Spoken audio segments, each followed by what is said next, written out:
The South Korean military yesterday confirmed that North Korea had blown up several sections of inter-Korean roads and railways north of the border. In response, the South Korean military fired warning shots south of a military demarcation line between the two countries, although the explosion caused no damage on the South Korean side of the border. South Korea's Yonhap news agency reported that on the afternoon of October 15th, North Korea detonated several road sections on the Yeonpyeong and Donghae routes north of the military demarcation line, and the recorded footage showed white and gray smoke rising from the explosion. This is the route running between the east and west of the Korean peninsula. This road and railway route was once considered a symbol of inter-Korean cooperation but is no longer in use. The South Korean side also stated there are many signs indicating North Korea will continue to destroy additional sections of S. Unification Ministry immediately strongly condemned North Korea.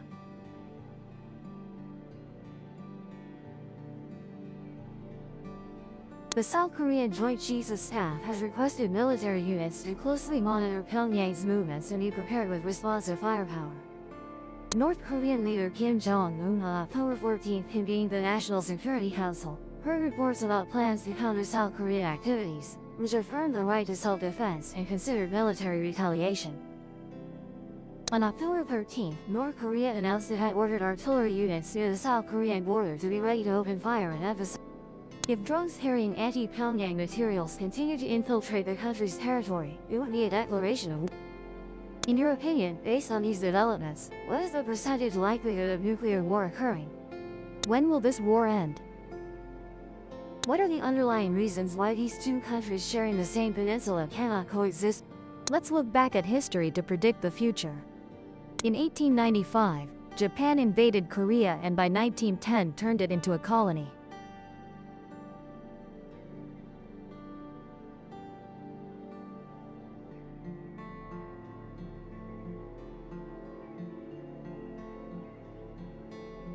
After Japan's defeat in World War II in 1945, Allied forces entered Korea. Japanese forces had to surrender. The northern part of the peninsula was managed by the Soviet Union, while the southern part, from then on, these two powers established two opposing political systems. The North followed communism, while the South followed a democratic system. Korea was officially divided along the 38th parallel. In 1947, the United Nations General Assembly proposed holding general elections throughout Korea to elect a common government for the entire country. However, the Soviet Union opposed and prevented elections in the north. On May 10, 1948, South Korean people held elections and established the Republic of Korea with Syngman Rhee as president, pursuing a democratic system.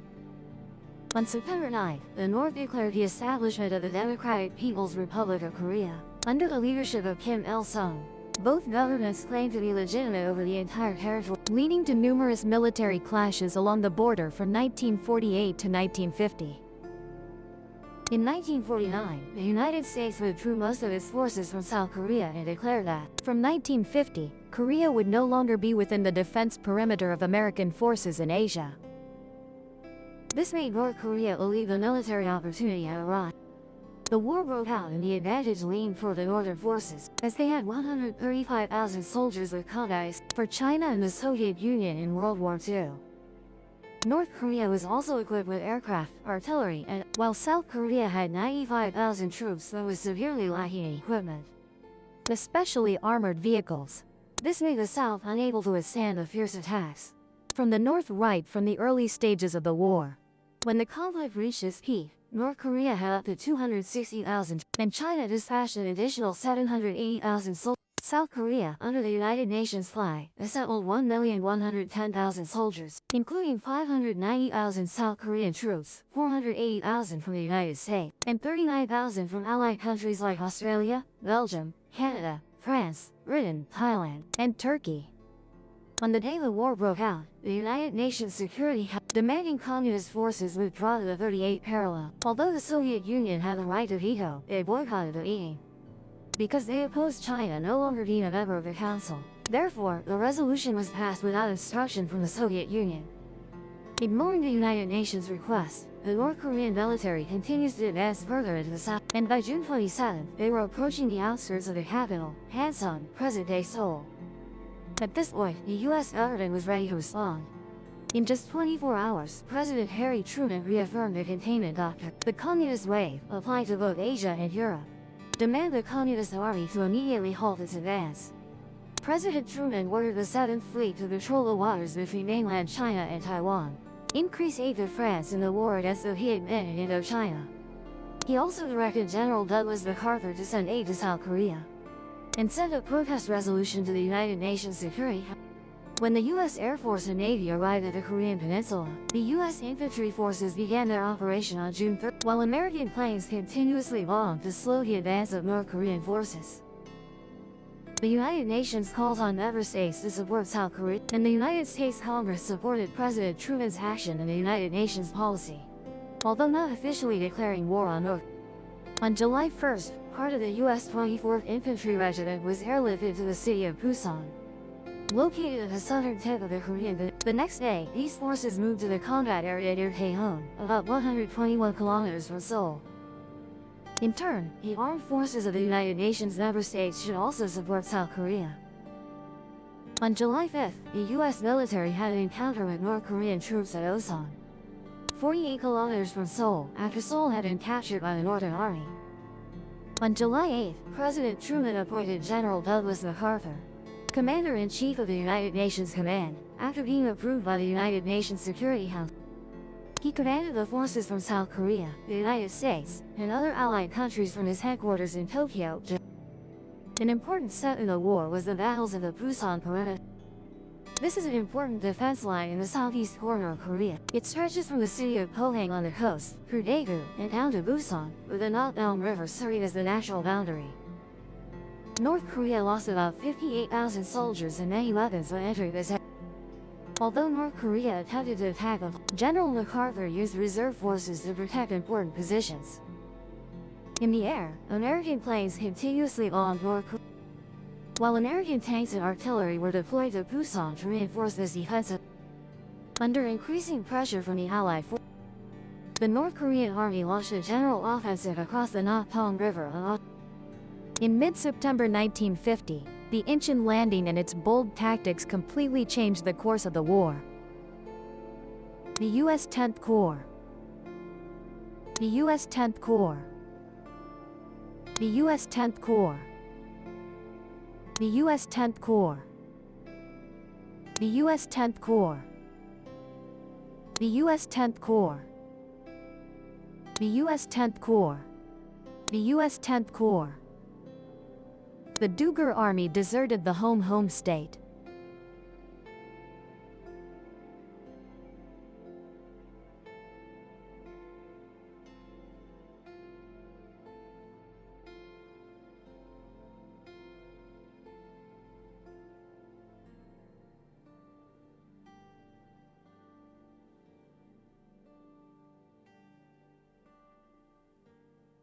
He is 71 years old. After the landing, Major General Edward Amon of the 10th Corps commanded the troops to advance toward the capital, Hansan, Seoul. After fierce battles, General MacArthur announced the recapture of Seoul on September 26.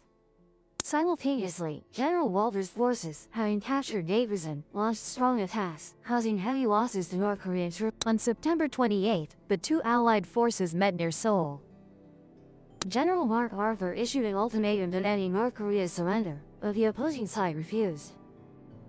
By the end of September 1950, Allied forces prepared to advance into North Korea. South Korean troops crossed the border and captured the cities of Wonsan, Hongnam, and Hamhon. The U.S. 8th Army entered North Korea on October 8, pushing Communist forces back to Pyongyang and capturing the capital on October 19. They then continued northwest toward the Yalu River, the natural border between North Korea and China. After another part of the army advanced to the northeast. At this point, the limited war entered a new, risky phase.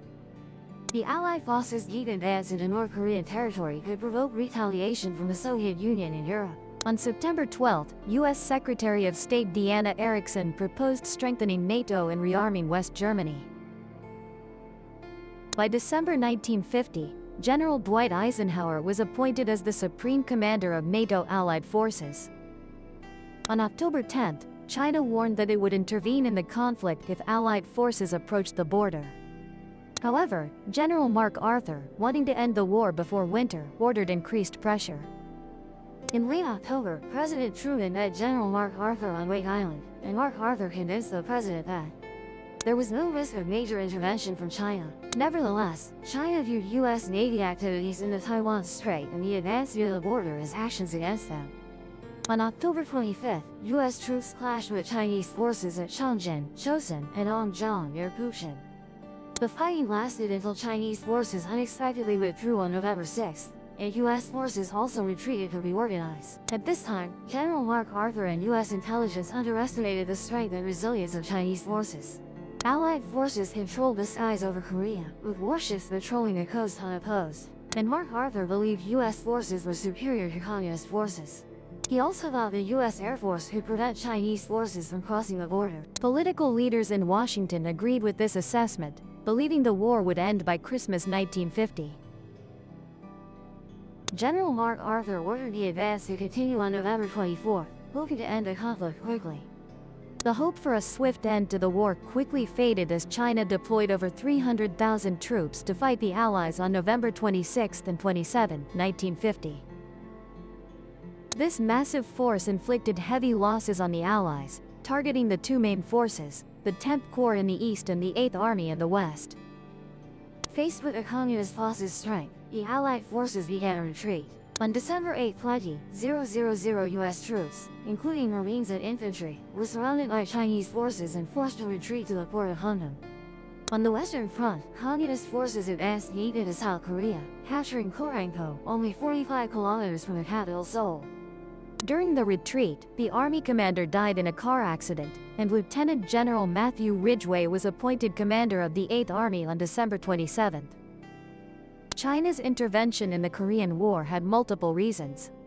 One of them was the dams and hydroelectric plants on the Yalu River, which supplied electricity to both Manchuria and North Korea. Additionally, the U.S. government's policy of supporting General Mark Arthur exclusively was also a key factor. The Chinese military's victories caused significant losses to the United States. Allied forces had to retreat to the 38th parallel, causing shock in the Western world. From late November 1950, President Truman threatened to use nuclear weapons to destroy Chinese forces, prompting British Prime Minister Clement Attlee to fly to Washington to intervene. Ultimately, Truman decided to pursue limited and conventional warfare, increasing the defense budget from $13.5 billion to $50 billion, expanding the Air Force, and doubling troop numbers to 3. General Matthew Ridgway quickly restored the fighting spirit of the Allied forces and inflicted heavy losses on the Northern Front. On January 16, 1951, Allied forces began to advance again, approaching Seoul and Suwon and preparing to fire on the city. Instead of advancing too quickly, they adopted a slow advance tactic, eliminating enemy forces along the way to avoid leaving any behind. On March 14, 1951, Allied forces recaptured Seoul without significant resistance. By June, they advanced into part of North Korean territory. The war continued afterward, along the front north of the 38th parallel. At this stage, President Truman's policy shifted to containing the communist wave at the current border, rather than trying to completely defeat communism. An important event occurred on April 11, 1951. President Truman decided to dismiss General Douglas MacArthur and replace him with General Matthew Ridgway. The cause stemmed from conflicts between General MacArthur and defense leaders in Washington. MacArthur wanted to implement tougher measures, including bombing China's Manchuria region. However, President Truman and his advisors feared this action could lead to World War III. MacArthur's failure to comply with national policy led to his dismissal. Ceasefire negotiations began in July 1951, but fighting continued for 2 more years. Neither side made major advances, only contesting strategic positions on key hills, creating a phase of the war known as the Battle of the Hills. The Korean War was the first war in history to use jet aircraft. From the start of the conflict, U.S. and Allied bombers and fighters, operating from bases in Japan, Okinawa, and South Korea, freely flew over North Korean skies. supporting ground forces, destroying enemy bases and formations. However, when the Soviet Union provided MiG-15 aircraft to North Korea, dogfights between Soviet MiG-15s and US F-86s became frequent.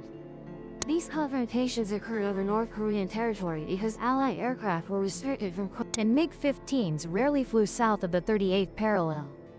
During the war, the U.S. Air Force, Navy, and Marine Corps lost over 2,000 aircraft, mostly shot down by Communist anti-aircraft fire. However, Allied pilots also destroyed over 1,000 Communist aircraft and killed more than 284,000 North Korean troops. At sea, Allied forces comprising 80 destroyers, 16 aircraft carriers, 8 cruisers, and 4 battleships supported landings and bombarded targets along the coast. The industrial city of Wonsan, a North Korean refining center, was blockaded by the Navy for over 2 years, cutting off supplies to the North Korean military. Hopes for peace rose when Soviet Representative Jacob Malik proposed a ceasefire at the United Nations on June 23, 1951. Shortly after, on June 30th, following instructions from Washington, General Ridgway arranged meetings between Allied and Communist forces to discuss a ceasefire. Negotiations began on July 10th in Kaesong and later moved to Panmunjom. By July 27, the two sides nearly reached an agreement. If a ceasefire held for 30 days, the current battle line would become the border dividing North and South Korea. This agreement helped reduce the war's tension. But a major obstacle to peace was the repatriation of prisoners of war. The United Nations Command insisted that prisoners must have the freedom to choose whether to return home. Many Chinese and North Korean prisoners could not return because the communist side did not accept disloyalty among soldiers. Negotiations stalled over this issue, and fighting resumed. In May 1952, General Mark Clark replaced General Ridgway as the Allied commander-in-chief. At the same time, Dwight D. Eisenhower became president of the United States. After Joseph Stalin's death, Soviet leaders began promoting peace and stability. In 1953, the Communist side agreed to exchange sick and wounded prisoners, marking a significant step forward. Negotiations continued in April and May, with the Allies receiving 684 prisoners and returning 6,670 Communist prisoners. Finally, the Korean War ended on July 27, 1953, when the US and North Korea signed an armistice agreement.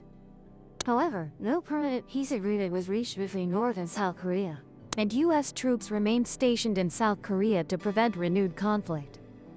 A demilitarized zone, PNZ, over 4 kilometers, 2.5 miles wide, was established. South Korea gained an additional 3,880 square kilometers of territory. After the armistice, both sides accused each other of prisoner abuse and war crimes. North Korea and China were accused of brainwashing prisoners. The UN General Assembly passed a resolution condemning inhumane actions. The Korean War was one of the bloodiest conflicts in history. About 1 million South Korean civilians died, and millions lost their homes. Over 560,000 United Nations and South Korean soldiers were killed. Meanwhile, the Communist side lost about 1.6 million soldiers, wounded or missing. The United States spent about $67 billion in this, and South Korea suffered heavy losses with over 1 million civilian deaths and property damage amounting to $1 billion. North Korea's civilian casualty figures were not specifically recorded. In September 1953, the exchange of 88,559 prisoners between the Allied and Communist sides was complete. In 1954, Soviet officials and representatives of the warring Korean nations met in Geneva, Switzerland, but failed to reach a permanent peaceful solution for the Korean Peninsula. After the war, the world was divided into 3 blocks: capitalist, communist, and the Third World. Small, neutral countries were easily influenced by major political blocs. The Korean War did not resolve the unification of the Korean nation. South Korea gradually recovered and became one of the 4 Asian economic tigers. Therefore, after more than 70 years of armistice, the 2 North and South Korean governments still frequently experience conflict. The current situation is becoming increasingly dangerous, as leader Kim Jong-un warned that North Korea would not hesitate to use nuclear weapons if attacked by South Korea and the US. If there is any intention to use armed forces to violate North Korea's sovereignty, we will not hesitate to use all available attack power, including nuclear weapons. The Korean Central News Agency, abbreviated as KCNA, quoted leader Kim Jong-un's statement when he inspected a special forces training base west of the capital Pyongyang on October 2nd. The statement came after South Korea held a military parade in Seoul earlier in a week to display strength and deter North Korea. South Korean President Yoon Suk-yeol also warned of North Korea's end if they use nuclear weapons. In response, Kim Jong-un called the South Korean leader a puppet and an abnormal man, according to KCNA. If nuclear war occurs, what would be the fate of the world?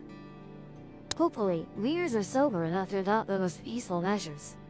In your opinion, what is the percentage chance of conflict between North and South Korea in 2024? Please leave your comments below. Thank you for watching today's video until the end.